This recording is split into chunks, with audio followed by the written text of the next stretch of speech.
If you're a fan of retro stuff, but also like modern tech, you're going to love this one. What we have here is the Lofree block mechanical keyboard and the Lofree Touch wireless mouse.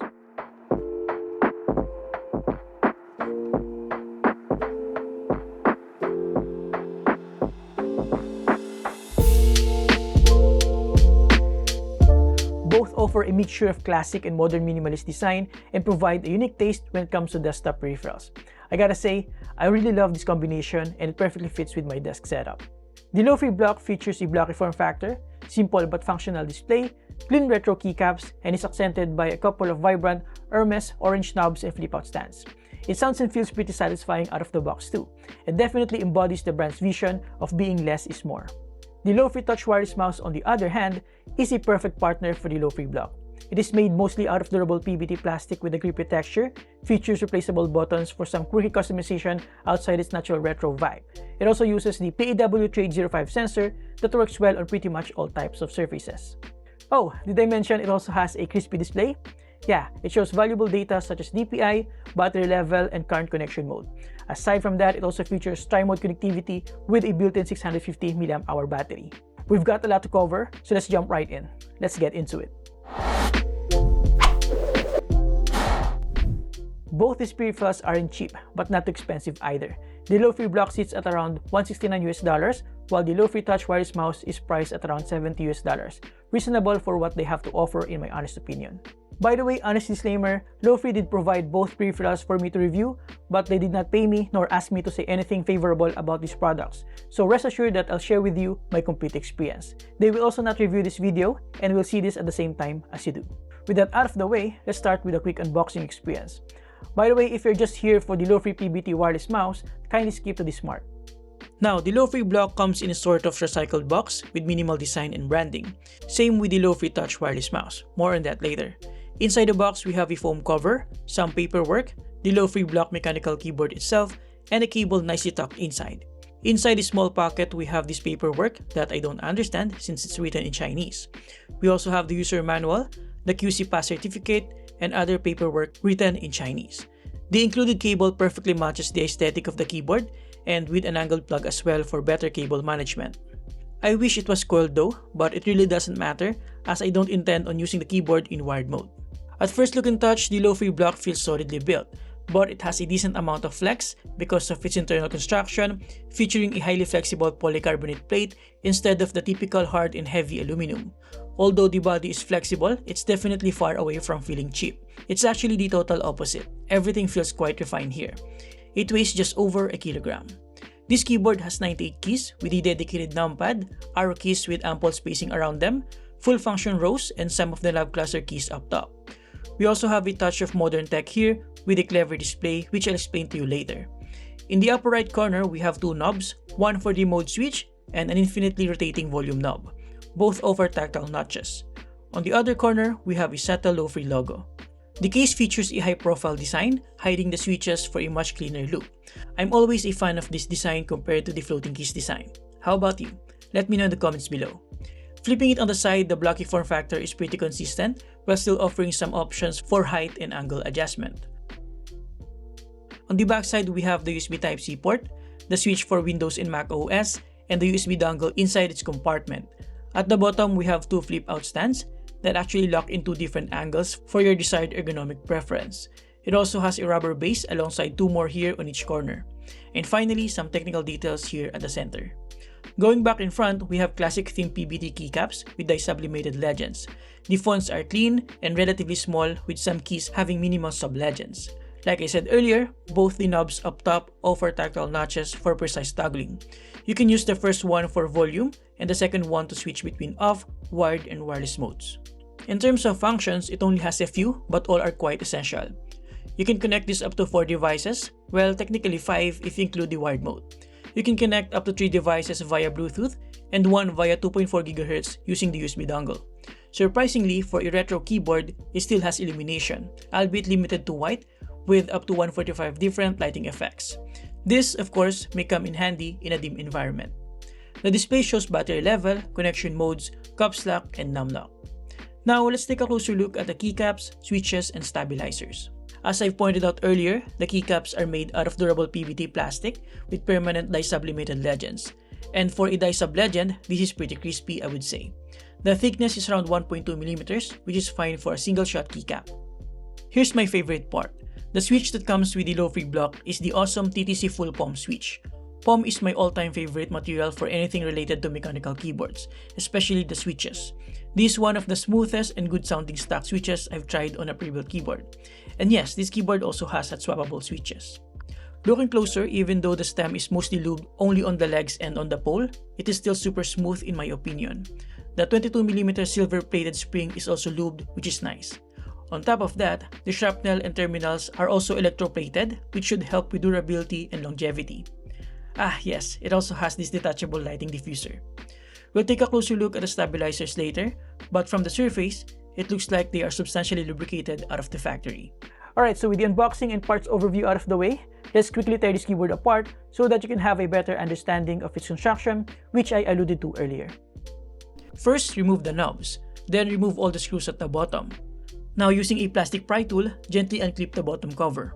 Once done, gently remove it like so. By the way, this is a good opportunity to tell you that the chassis is made out of ABS plastic.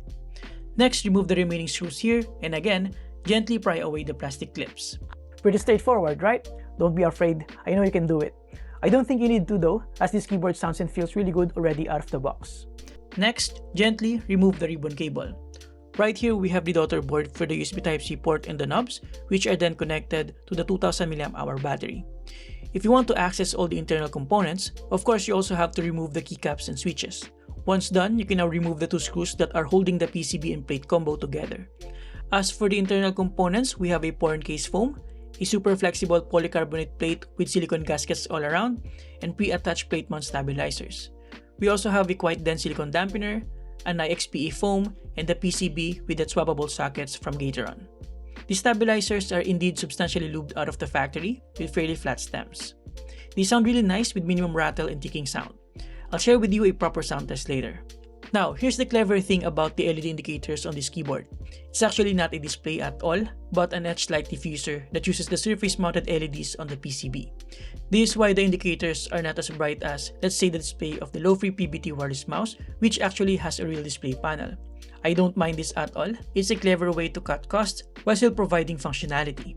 By the way, here's how bright the SMD LEDs are, which is why the illumination is still enough even though the keycaps do not shine through. Overall, the teardown experience is pretty easy and the internal components are essentially complete for a modern mechanical keyboard. In terms of performance, I didn't encounter any wireless stability issues and the NKRO feature works flawlessly in all modes, meaning you can press multiple keys at once and as fast as you want without any issues. This keyboard doesn't have any software though, which might be a pro or a con depending on how you look at it. Personally, I don't mind it. One less problem to tinker with. Before you move on, here's a proper sound test for the Lofree block mechanical keyboard.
Now, let's talk about the Lofree PBT wireless mouse. It also came in a brown box with a nice outer sleeve. Inside it, we have a foam cover, the mouse itself, a small accessory box, and some paperwork.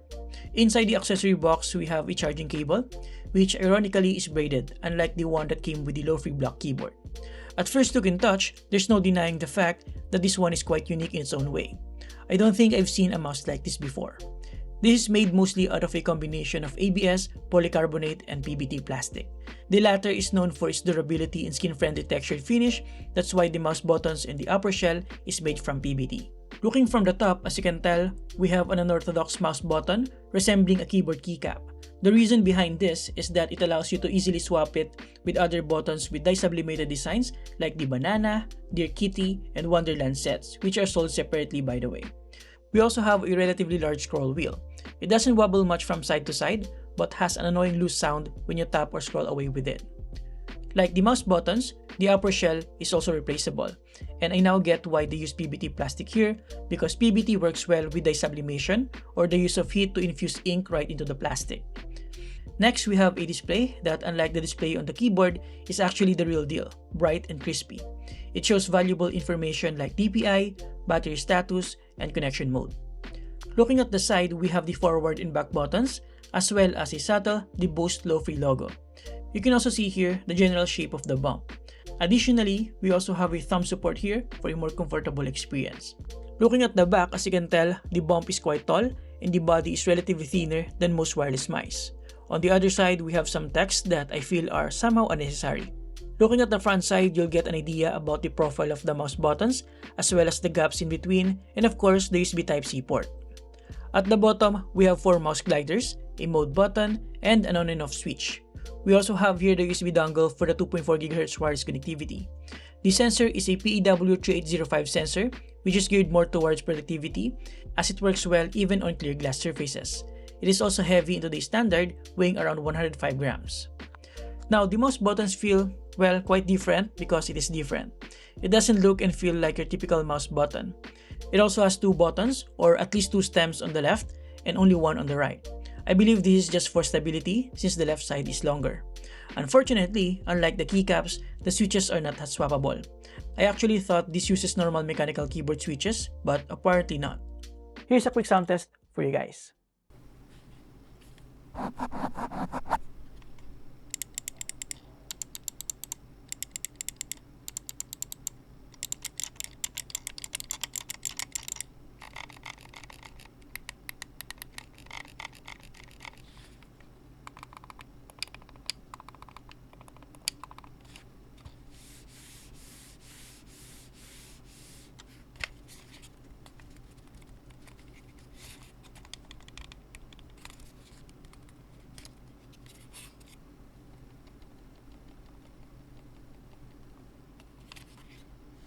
Overall, to conclude, the Lofree block mechanical keyboard is the best retro-themed mechanical keyboard that I've seen and tried.